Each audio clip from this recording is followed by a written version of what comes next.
तो मेरे भाई बहनों, ये वादा है कि उसके जीवन में वो पुण्य फलीभूत होगा और अनंत काल तक अगले जन्म में भी उसको पुण्य हजारों गुना बढ़कर मिलता है। ऋषियों ने कहा, महाराज ये विश्वास कैसे किया जाए, भरोसा कैसे किया जाए कि कथा का पुण्य इस रूप में प्राप्त होता है, उदाहरण बताया जाए। आजकल लोग उदाहरण पूछते हैं कि उदाहरण बताइए महाराज, कुछ तो इसकी जड़ का पता होगा, कहीं ना कहीं कहां से उत्पन्न हुआ है। उन ऋषियों ने कहा, महाराज उदाहरण दिया जाए तभी बात क्लियर होगी। ऐसे तो तमाम महाराज कह के चले जाते हैं कि भैया आपको स्वर्ग मिलेगा, अगले जन्म में ये मिलेगा, लेकिन प्रमाण नहीं देते। सूत जी ने कहा, ऋषि बिल्कुल मैं आपको इसका प्रमाण दूंगा। सूत जी ने बताया, कहा ऋषि पहला प्रमाण मैं आपको देता हूं और इसी कथा के बीच से निकाल के आपको देता हूं, कहीं अन्यत्र नहीं ले जाऊंगा। पहला उदाहरण सूत जी ने दिया। कहा ऋषियों, कथा के दूसरे अध्याय में सदानंद नाम का एक ब्राह्मण और उसी का एक साथी लकड़हारा, इन दोनों की चर्चा आई। सदानंद ब्राह्मण ने और लकड़हारे ने दोनों ने भगवान की कथा जब पूरी मन से सुना तो नतीजा ये रहा, ब्राह्मण की गरीबी चली गई और लकड़हारे की भी गरीबी चली गई। दोनों को संतति प्राप्ति हुई और इस संसार में भाई बहनों अभीष्ट समय तक रह करके अनंत सुख भोग करके अंत में दोनों को स्वर्ग लोक प्रदान किया परमात्मा ने। और जब इनका दोबारा जन्म हुआ तो इसी सत्यनारायण की कथा के प्रभाव से इनका पुण्य फल बढ़ता रहा और जब इनका दोबारा जन्म हुआ दुनिया में तो सदानंद ब्राह्मण सुदामा बनकर पैदा हुआ और लकड़हारा श्रृंगबेरपुर का निषाद राजा बनकर पैदा हुआ। कथा के प्रभाव से एक राम का सखा बना, एक भगवान कृष्ण का सखा बना। ये कथा का पुण्य फल है मेरे भाई बहनों। और सूत जी ने कहा दूसरा उदाहरण, कहा कि ऋषियों तीसरे अध्याय में राजा उनका मुख और साधु नामक वैश्य, इन दोनों की कथा आई। सूत जी ने कहा ऋषियों दोनों के पास संतान नहीं थी, लेकिन कथा के प्रभाव से, कथा के पुण्य के बल पर दोनों को सुसंतति प्राप्त हुई, दोनों को संतान सुख मिला, दोनों को वैभव मिला।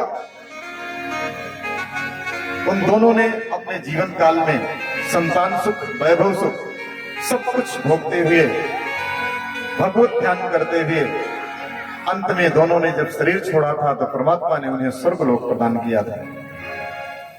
और जब दोबारा जन्म हुआ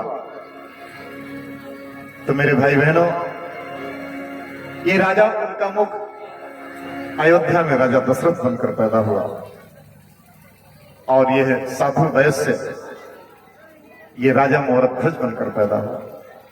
दोनों राजा बन गए, कथा के पुण्य के बल पर दोनों राजा बने। राजा दशरथ ऐसा महान राजा जिसके घर स्वयं नारायण पुत्र बनकर पैदा हो रहे हैं, जिसकी गोद में खेल रहे हैं, ऐसा सौभाग्य इस कथा के प्रभाव से प्राप्त हुआ। और मोरध्वज राजा एक ऐसा महान राजा है जिसके सामने एक विकट चुनौती खड़ी है। भगवान ने एक बार उसकी परीक्षा ली, अर्जुन को कहा तुम सिंह बनो, और भगवान कृष्ण सकरा पकड़ा और सिंह को लेकर पहुंच गए मोरध्वज के यहाँ। कहा मोरध्वज मेरा शेर हफ्तों से भूखा है, इसे खाने के लिए कुछ व्यवस्था करो। मोरध्वज ने कहा महाराज क्या खाएगा आपका सिंह?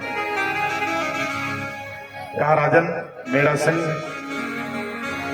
नरभक्षी है, मानव मांस खाता है, मानव मांस का प्रबंध करो। कहा महाराज कौन से मानव की व्यवस्था करें? किस मानव की मांस खाना चाहता है? भगवान ने कहा कि राजन, तुम्हारे ज्येष्ठ पुत्र के अंग का मांस खाएगा, और वो भी मेरा शेर अपने आप शिकार नहीं करता। तो महाराज कहा, आप पति पत्नी दोनों मिल करके अपने ज्येष्ठ पुत्र को आरा से चीर करके दान करो, और एक शर्त और लगाई, कहा आंसू नहीं बहना चाहिए। जिस अंग से आंसू निकलेगा वो अपवित्र अंग मेरा शेर उसको नहीं खाएगा। विकट चुनौती थी उस राजा के सम्मुख। जिस संतान को गोद में पाला, जिसको दूध पिलाया माँ ने, उसी पुत्र को आरा से चीर कर दान करने की बात कर रहा है। इतनी विकट चुनौती थी उस राजा के सम्मुख। लेकिन राजा ने अपने पुत्र को बुलाया, ज्येष्ठ पुत्र को कहा कि बेटे, आज परीक्षा का समय है, दान करना है, तेरे शरीर का है, दान करना है। बेटा बड़ा ही गजब का था। आज के बच्चे होते तो कहते, पिताजी तुम्हें मरना हो तो मरो, हम नहीं मरेंगे। आज के बच्चे इनकार कर जाते। लेकिन उस बेटे ने कहा, पिताजी इस शरीर के अंदर आप ही का दिया हुआ रक्त दौड़ रहा है, आप ही के द्वारा पाला हुआ शरीर इतना बड़ा खड़ा है, इसलिए पिताजी माताजी इस शरीर पर आपका संपूर्ण अधिकार है, जैसा चाहें आप इसका उपयोग करें। और मेरे भाई बहनों, सीने पर पत्थर रख करके उस मां ने और उस पिता ने आरा से चीर दिया उस बच्चे को। आरा से फाड़ते समय बच्चे की बाईं आंख से आंसू निकला। भगवान देख रहे थे। भगवान ने कहा, महाराज ये बायां अंग मेरे सिंह के खाने योग्य नहीं है, अशुद्ध हो गया है। बालक ने कहा, ब्राह्मण मेरा शरीर फाड़ा गया, इसका मुझे दुख नहीं है, ये आंसू दर्द के नहीं है, तो फिर किसके हैं? महाराज ये आंसू इस बात के लिए निकले, मुझे इस बात का पश्चाताप है कि मेरा आधा शरीर ही आपके काम आ रहा है, मेरा ये आधा शरीर बेकार जा रहा है। मेरी जो हार्दिक इच्छा है वो ये है कि अगर मैं आपको ये अपना पूरा शरीर दान कर पाता तो मैं अपने आप को सौभाग्यशाली मानता। बेटा अपने माता पिता से एक कदम और आगे निकला। और फिर मेरे भाई बहनों, भगवान अपने आप को छुपा नहीं पाए। भक्त के इस समर्पण को देख करके नर और नारायण दोनों प्रकट हो गए। अर्जुन अपने स्वरूप में आ गए और भगवान कृष्ण अपने स्वरूप में आ गए। बोले श्री कृष्ण भगवान की जय। दोनों अपने स्वरूप में आ गए। नर नारायण दोनों ने दर्शन दिया राजा को सपरिवार, और राजा को वरदान दे करके भगवान चले गए। वरदान दिया कि राजन, तुम्हारी ये कीर्ति, तुम्हारा ये यश युगों युगों तक दुनिया में अक्षुण रहेगा। युगों युगों तक इसको दुनिया गाती रहेगी। ये तुम्हारा यश इस धरती पर सदैव अमर रहेगा। मूर्ध्वज को ये वरदान देकर भगवान चले गए। ऐसा वो राजा मूर्ध्वज कथा के प्रभाव से अपने जीवन को प्राप्त कर पाया। और तीसरा उदाहरण सूत जी देते हैं। सूत जी ने कहा कि ऋषियों, तीसरा उदाहरण मैं आपको देता हूं। सतयुग में जो तुंगध्वज राजा था, ये तुंगध्वज राजा अपने जीवन काल में भगवान नारायण की भक्ति करते हुए, सुपुत्रों का सुख भोगते हुए, अंत में शरीर जब छोड़ा तो परमात्मा ने स्वर्गलोक दिया। और जब इसका दोबारा जन्म हुआ तो यह तुंगध्वज राजा स्वयंभू मनु बनकर पैदा हुआ। मनु महाराज के रूप में इसका जन्म हुआ।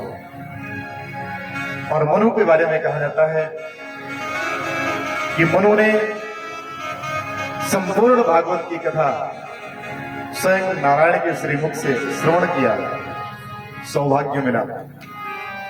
और वही कथा कालांतर में मनु महाराज ने ऋषि परंपरा से ऋषियों को सुनाते हुए इस धरती पर व्यास जी को सुनाया, और वही व्यास जी ने उस कथा को अपने पुत्र सुखदेव को सुनाया। वही कथा सुखदेव जी ने परीक्षित को सुना दिया। धरती पर चली आई ये भागवत कथा।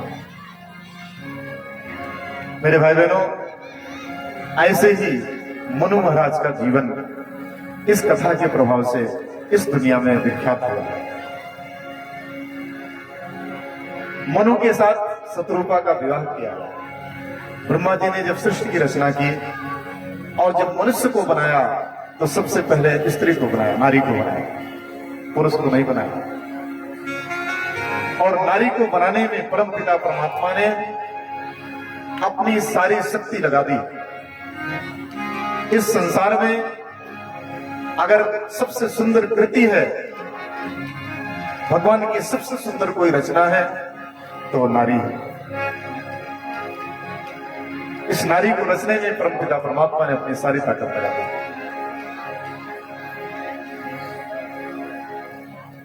और परमात्मा ने इस नारी को रच करके शत्रुपा का निर्माण किया। शत्रुपा का जब परब्रह्म परमात्मा भगवान ब्रह्मा जी ने जब शत्रुपा का निर्माण किया तो शत्रुपा इतना रूपवती थी कि नाम ही उसका शत्रुपा। दिन भर में 100 बार चेहरे का मेकअप ऑटोमेटिक हो जाता था, कहीं पार्लर नहीं जाना पड़ता था, ऑटोमेटिक चेहरा था, 100 बार अपने आप चेंज हो जाता था, इसलिए नाम शत्रुपा उसका रखा। शत्रुपा की उस रूप माधुरी को देख करके ब्रह्मा जी स्वयं मोहित हो गए। ब्रह्मा जी ने सोचा मैं इसके साथ विवाह करूंगा, लेकिन संबंध तो गलत है। जिसे उत्पन्न किया उसी से विवाह करें तो संबंध तो पिता और पुत्री का होगा। इसलिए ब्रह्मा जी की कीर्ति कलंकित हुई और शापित किया देवताओं ने कि ब्रह्मा जी आज के बाद आपकी मूर्ति कहीं स्थापित नहीं होगी। आवाहन तो होगा आपका, लेकिन आपका विग्रह स्थापित नहीं होगा। इसलिए एकमात्र मंदिर पुष्कर में बना, इसके बाद ब्रह्मा जी का कोई मंदिर नहीं बना। कीर्ति कलंकित हो गई। और फिर ब्रह्मा जी जब पश्चाताप किया, उन्होंने बोध हुआ कि मैंने गलती की, तो उसके बाद शत्रुपा को बड़े आदर के साथ मनु के साथ विवाह किया। और मनु शत्रुपा के द्वारा जो संतान पैदा हुई उसका नाम मनुष्य हुआ। उसी मनु की संतान हम आप हैं, इसीलिए हमें आज भी मनुष्य के नाम से संबोधित किया जाता है। मनु हमारे पूर्वज हैं। 88,000 ऋषियों ने कहा महाराज ये तो बात समझ में आ गई, लेकिन उन ग्वाल बालों का क्या हुआ जिन ग्वाल बालों ने भगवान की कथा उस राजा तुंगध्वज को सुनाई थी। सूत जी ने कहा ऋषियों ये जितने ग्वाल बाल थे जिनने भगवान की कथा राजा तुंगध्वज को सुनाई थी, ये सारे ग्वाल बाल जाकर के गोकुल में पैदा हुए। सब गोकुल में जाके पैदा हुए, सब भगवान के सखा बने। कृष्णा अवतार में भगवान के सखा बने, भगवान के हाथों मक्खन खाया, भगवान को अपने हाथों से मक्खन खिलाया, भगवान के साथ खेल खेला और भगवान के साथ गोवर्धन उठाने में अपनी लाठी लगा दी और कंस को वध कराने में उन लोगों ने अपना सहयोग दिया भगवान का। सूत जी ने कहा ऋषियों कथा का ये फल होता है, इस जन्म में भी और अगले जन्म में भी ये पुण्य भाई बहनों अनंत काल तक आपके साथ जीवित रहता है। इसलिए मनुष्य पाप और कर्म, जो पाप कर्म करता है वो पाप कर्म, और मनुष्य जो पुण्य कर्म करता है, ये दोनों अनंत काल तक जीवित रहते हैं उसके साथ। जन्म जन्मांतरों तक उसके साथ उसका पीछा करते हैं। इसीलिए कभी कभी आप देखते होंगे कि तमाम पापाचार अनाचार करते हुए भी आप कुछ लोगों को सुखी देखते होंगे। बंगला, गाड़ी, झकाझक, सब पैसा रुपया सब ठीक, अनाचार पापाचार चरम सीमा पर है। उनको देख करके सज्जन हताश होते हैं कि महाराज हमसे गलत हुई है, सारा पाप सारा व्यभिचार करते हुए भी ये सुखी हैं और हम भगवान का रास्ता चलते हैं फिर भी हम दुखी हैं। तो ये तय मानना मेरे भाई बहनों कि अभी पूर्व जन्म का उनका पुण्य अभी जीवित है, जिंदा है।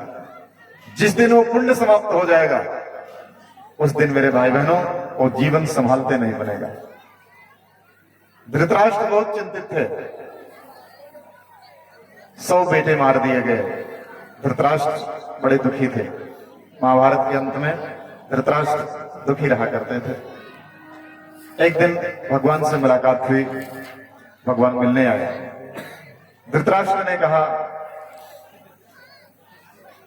कन्हैया मैं एक बात से बड़ा चिंतित रहता हूं, आज तक को मेरी समझ में नहीं आई। कहा, राजन कौन सी बात? धृतराष्ट्र ने कहा कि मैं अपना 100 जन्म पीछे तक देख लेता हूं, मुझे अपना 100 जन्म पीछे का याद है। मैंने अपने 100 जन्म पीछे तक कोई पाप नहीं किया था,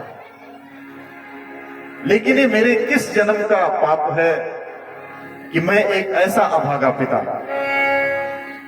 जिसने अपने मृत्यु का समाचार, अपने बच्चों की मृत्यु का समाचार तो सुना लेकिन उनके मृत शरीर को देख नहीं पाया।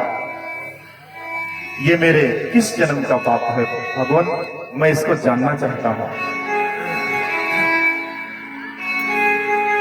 सूत जी ने समझाया, ऋषियों भगवान कृष्ण ने धृतराष्ट्र को समझाया।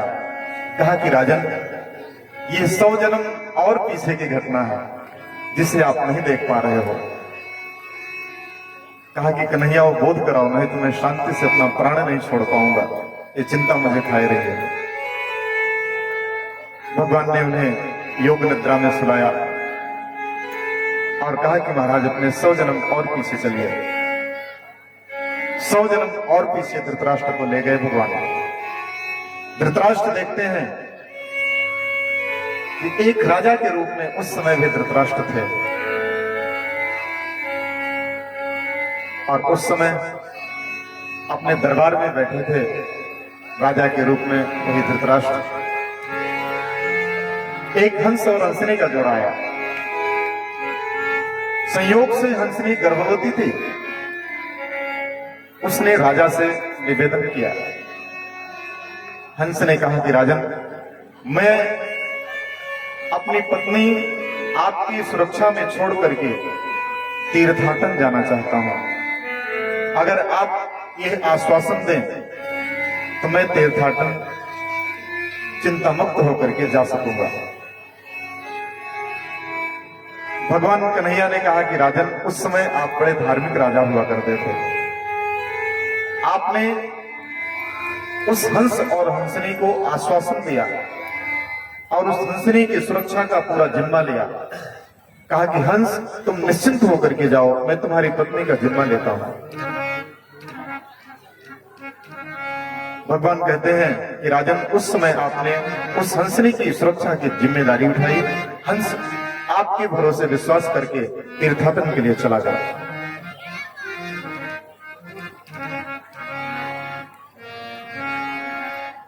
और मेरे भाई बहनों, भगवान कहते हैं कि राजन कुछ समय बाद हंसनी ने 100 बच्चों को जन्म दिया और वे 100 बच्चे बाग में हंसनी के सामने खेलते। हंसनी अपने बच्चों को देखकर आह्लादित होती। एक दिन की घटना है। राजा का रसोइया घूमते हुए आया, हंसनी के बच्चों को देखा। अनायास उसके मन में आया कि क्यों ना इसमें से एक बच्चा आज ले जाकर के राजा को काट के खिलाया गया। क्योंकि राजघराने में चाटुकारिता चलती है, राजा की प्रशंसा पाने के लिए कुछ भी करने के लिए आदमी तैयार रहता है। उस रसोइया ने धीरे से एक बच्चा उसमें से पकड़ा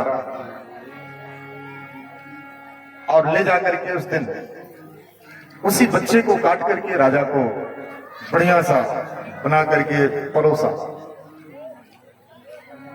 संयोग देखिए, उस दिन राजा को उस भोजन में सबसे अधिक वही चीज प्रिय लगी, अच्छी लगी। राजा ने उसकी बड़ी प्रशंसा की, गुणानुवाद किया। रसोइया को लगा कि अगर राजा को दूसरे तीसरे देते रहे तो राजा का प्रेम हमारे ऊपर बना रहेगा। इसलिए रसोइये ने जब भी मौका पाया हंसनी के बच्चे को पकड़ करके ला करके राजा को खिलाया। धीरे धीरे हंसनी के 100 बच्चे सब खत्म हो गए, समाप्त हो गए। हंसनी उदास रहने लगी। उसी समय तीर्थाटन करके वो राजहंस लौट करके आया, अपनी पत्नी से मुलाकात किया। हंसनी अपने पति के सामने अपने दुख को प्रकट किया। हंस ने कहा कि यह तो बड़ा अन्याय हुआ, ये राजा कैसा राजा है जिसने तुम्हारी सुरक्षा नहीं की, तुम्हारे बच्चों की देखरेख नहीं की, हम शिकायत करेंगे। हंस और हंसनी दोनों गए और राजा के दरबार में राजा बैठा हुआ था। दोनों ने शिकायत किया। कहा, राजन मेरी एक शिकायत है। कहा, क्या है? कहा, राजन आपने मेरे 100 बच्चों को मार दिया। आपने तो आश्वासन दिया था और आपने मेरे 100 बच्चों को मार दिया। हंसनी ने कहा, राजा कहने लगा कि नहीं हंसनी, मैंने तुम्हारे बच्चों को नहीं मारा, मैं क्यों मारूंगा? मैंने तो तुम्हारे बच्चों को देखा तक नहीं है कि तुम्हारे बच्चे थे कैसे। हंसनी ने कहा कि राजन यह सत्य है कि आपने अपने हाथों से मेरे बच्चों को नहीं मारा, लेकिन आपके कारण ही मेरे बच्चे मारे गए हैं। राजा ने पूछा, वो कौन से लोग हैं जिन्होंने तुम्हारे बच्चों को मारा? कहा कि राजन आपके बच्चों को मारने वाला एक ही व्यक्ति आपके यहां है, वो आपका रसोइया। रसोइया को बुलाया गया। रसोइया आया। राजा ने पूछा कि भाई रसोइया, ये बताओ, क्या तुमने सच में इसके बच्चों को मारा? रसोइये ने गलती स्वीकार की। कहा, राजा ने सत्य है कि मैंने इसके बच्चों को मारा, और भोजन में जो चीज आपको सबसे ज्यादा प्रिय हुआ करते थे वो इसी के बच्चे की मांस हुआ करते थे। राजा ने अपना माथा पीटा। कहा, हे भगवान, इस बात को मैंने पूछा क्यों नहीं कि क्या चीज है? उस रसोइये को मृत्यु दंड दिया राजा ने। लेकिन इसके बाद भी हंस और हंसनी का क्रोध शांत नहीं हुआ। और क्रोध शांत क्यों होता? जिसके 100 बच्चे मारे गए हों, क्रोध करना तो उसका भाई उचित है। दोनों ने मिलकर के उस राजा को शापित किया। भगवान कृष्ण कहते हैं कि राजन, हंस और हंसिनी ने उसी समय तुम्हें श्रापित किया कि राजन, जिस तरह तुम्हारे कारण मेरे बच्चे मारे गए, इसी तरह से तुम्हारे ही कारण तुम्हारे 100 बच्चे मारे जाएंगे और तुम उनका दर्शन तक नहीं कर पाओगे, देख नहीं पाओगे। जैसे मेरा पति मेरे बच्चों को नहीं देख पाया, वैसे ही तुम अपने बच्चों को नहीं देख पाओगे। शापित किया। और वही श्राप भगवान कहते हैं कि धृतराष्ट्र, वही श्राप आपके जीवन में आपका पीछा करते करते आज इस द्वापर युग में जाकर के पूरा हुआ। 100 बच्चे आपके मारे गए और आप देख नहीं पाए, लेकिन अब आप इस कर्म से मुक्त हो चुके हैं। अब दोबारा इस तरह की स्थिति आपके जीवन में नहीं आएगी। धृतराष्ट्र दुखी तो हुए, लेकिन उन्हें बोध भी हुआ, संतोष हुआ कि चलो मेरे जीवन का कर्म था, वो कर्म मैंने भोगा और इस कर्म भोग से मैं मुक्त हुआ। सूत जी कहते हैं कि ऋषियों, इन ग्वाल बालों ने अनंत काल तक भगवान की सेवा की और सेवा करते हुए ग्वाल बालों को भगवान ने सबको मोक्ष प्रदान किया। और कथा सत्र का समापन करते हुए सूत जी ने उन 88,000 ऋषियों को आशीर्वाद दे करके विदा किया। 88,000 ऋषि सूत जी को प्रणाम करके अपने अपने नगर प्रसन्न होकर के विदा हो गए और सूत जी सबको विदा करके स्वयं वन में तपस्या के लिए चले गए। बोले सत्यनारायण भगवान की जय। इति श्री सत्यनारायण व्रत कथायाम पंचमोऽध्यायः समाप्तः। कि मेरे मालिक के दरबार में सबका जीवन खाता, मेरे गुरुवर के दरबार में सबका जीवन खाता। जिसने जैसा कर्म किया है वैसा ही फल पाता, जिसने जैसा